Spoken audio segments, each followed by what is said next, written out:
Why in the F is that security guard all up on Sophie Cunningham? And look, I think there is a reason she got up in Sophie's face. And I don't think there was any need to sort of bow up to Sophie like that. In the charged atmosphere of a playoff victory, a moment that should have been a crowning achievement for a resilient Indiana Fever team. The WNBA managed to orchestrate a spectacle of its own, one that had nothing to do with the inspiring basketball being played. The joy of a hard-won series was swiftly and bizarrely eclipsed by a drama that unfolded not on the hardwood, but on the sidelines. The protagonist of this unfortunate episode was Sophie Cunningham, a player sidelined by injury and confined to a leg brace, whose only apparent offense was cheering for her teammates with unbridled passion. In a move that has since ignited a firestorm of controversy, a league security guard chose this moment of collective celebration to single out and aggressively confront Cunningham, turning a scene of triumph into a viral tableau of institutional overreach and perceived bias.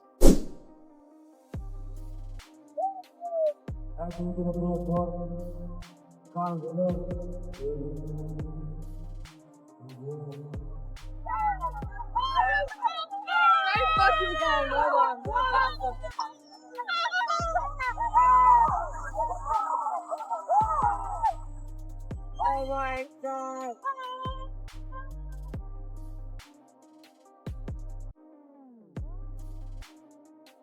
The stage had been perfectly set for a feel-good sports story. The Indiana Fever, having lost their generational star Caitlin Clark for the season, had just defied the odds, securing a significant playoff advancement. The arena was a cauldron of ecstatic energy, a testament to a team that had found a way to win against formidable adversity. As the final buzzer confirmed their victory, the players, both on the court and on the bench, erupted in a spontaneous and joyous celebration. And there, amidst her teammates, was Sophie Cunningham, her own season cut short by injury, channeling her competitive fire into vociferous support.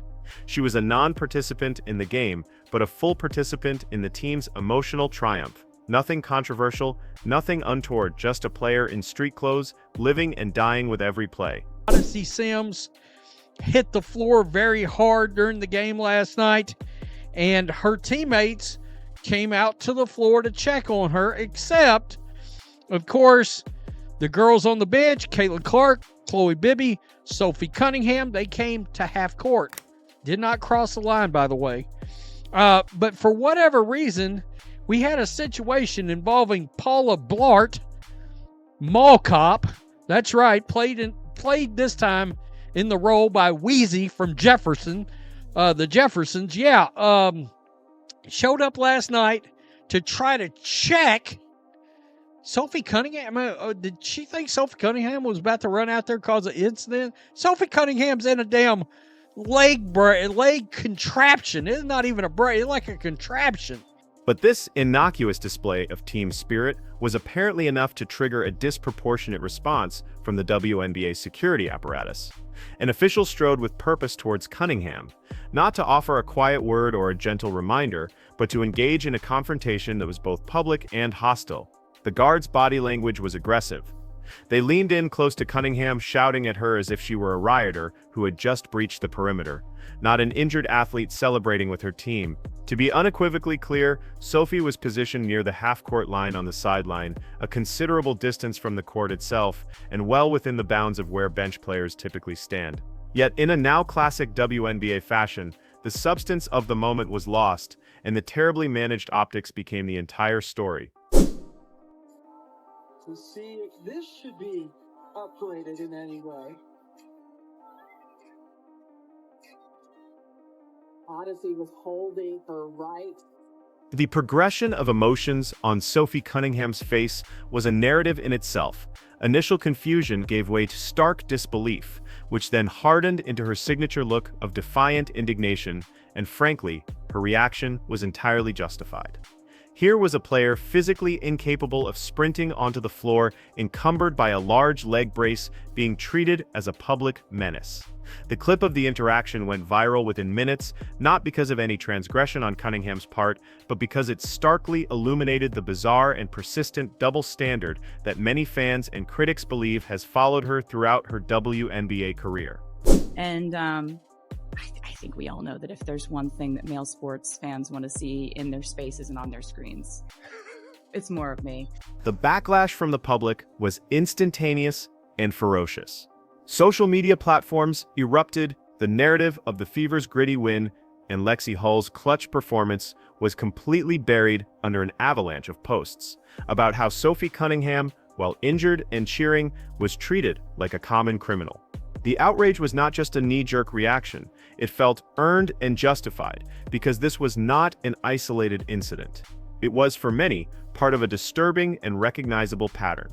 Sophie Cunningham has carved out a niche as one of the league's most outspoken and confident personalities, unapologetically herself, in a way that often challenges the league's carefully curated narratives.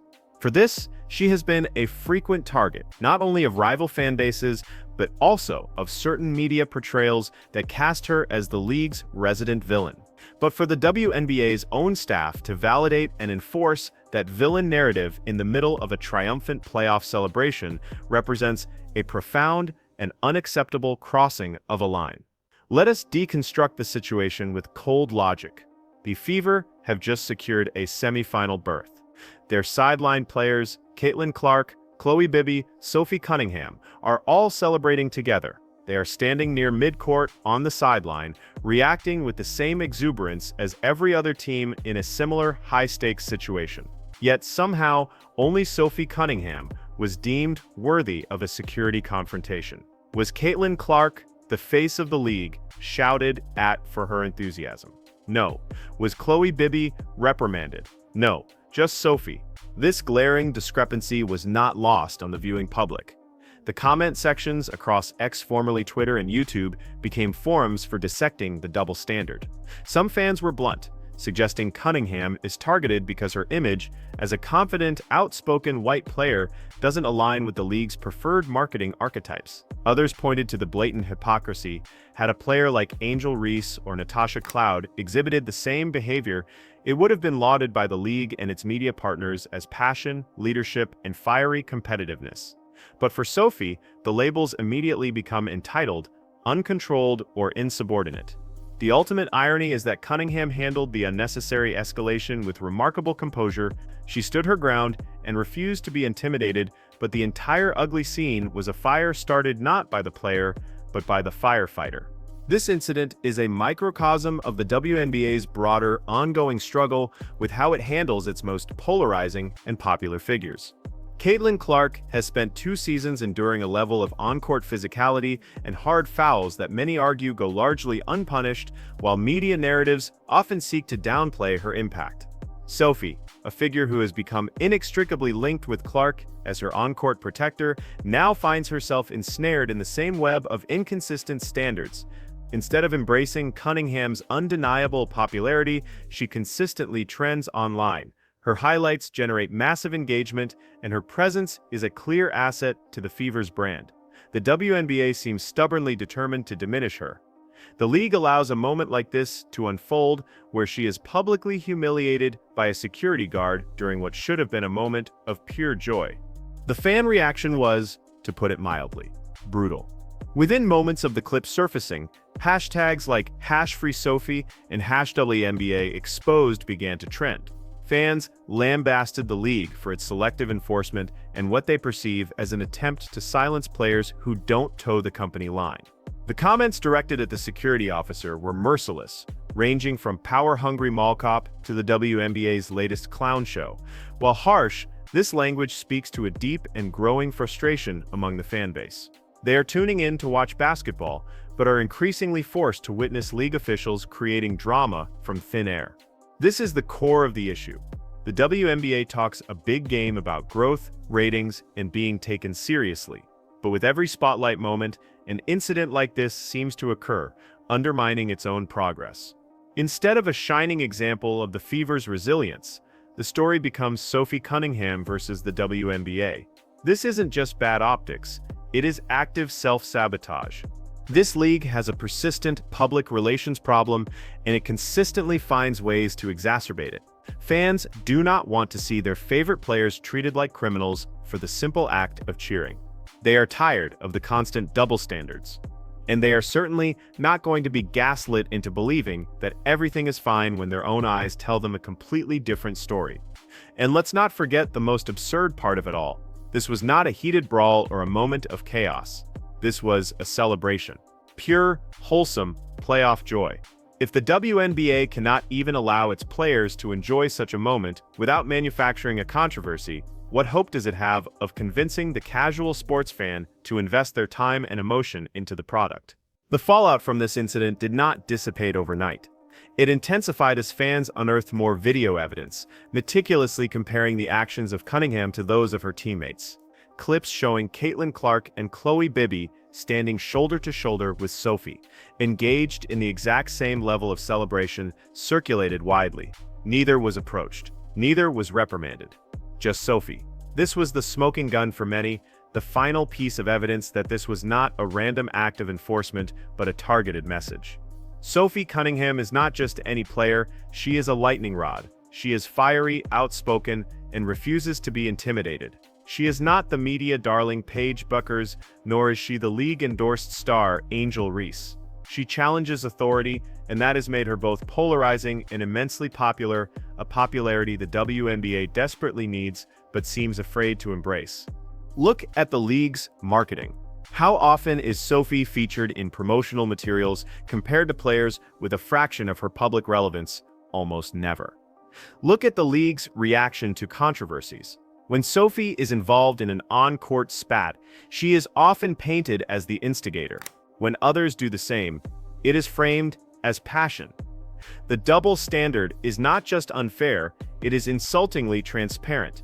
This incident with the security guard simply poured gasoline on a long, smoldering fire. Fans saw a player being publicly singled out, and they weren't buying any potential excuse. Why Sophie? Why now? Why was a player in a leg brace, who couldn't run if she wanted to, suddenly deemed a security risk? None of it added up, unless you accept the uncomfortable truth that many have already come to. Sophie Cunningham is being targeted. Zooming out, the implications for the league as a whole are profoundly negative. Incidents like this do not just affect Sophie. They taint the perception of the entire WNBA, a legion of new and casual fans brought in by the supernova stardom of Caitlin Clark are watching closely. These are viewers who may have been skeptical of women's basketball, but were won over by the excitement of the fever when they see a player like Sophie Cunningham being berated for simply cheering. They do not see a professional sports league, they see pettiness. They see a dysfunctional organization more interested in internal power struggles than in the sport itself. And that is a catastrophic problem, because in the world of entertainment, perception is reality. You can boast about television ratings and social media trends, but if the prevailing sentiment is that your league is a joke, none of that growth is sustainable.